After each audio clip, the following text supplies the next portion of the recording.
Vinicius ज्युनियरची level काय आहे, cutting करून गोल मारला पाहिजे. आजच्या मॅच मध्ये ज्या पद्धतीने विनिशियस ज्युनियर हगलाय ना, खराब खेळायला, इतकं खराब खेळायला, काय परफॉर्मन्स नव्हता.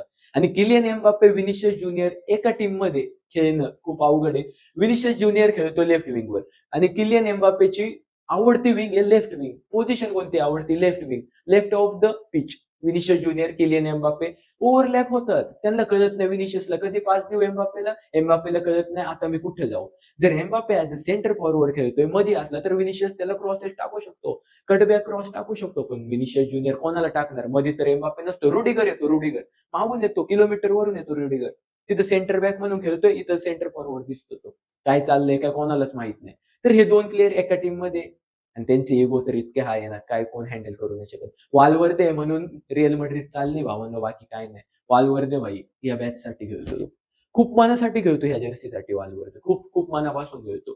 म्हणून ही टिकून आहे जर्सी टीम. वालवर्दे रिअल गोट आहे. मी जरी बार्सिलोना फॅन आहे ना तरी वालवर्देचा फॅन आहे. जो पॅशन आहे त्या माणसाकडे, लय कडक लय कडक. वालवर्दे अण्णा आहे भाई आपला. त्याने एम्बापे, विनिशियस ज्युनियर कोणाला तरी बसायला लागेल. मला वाटतं एम्बापेला तर बसू नाही शकत, विनिशियस ज्युनियरला बसून एम्बापे लेफ्ट विंगवर टाकून एक स्ट्रायकर टाकून कडक खेळतील त्या गोष्टी. आता तुमचं काय याच्यावर मत आहे कमेंट मध्ये सांगा.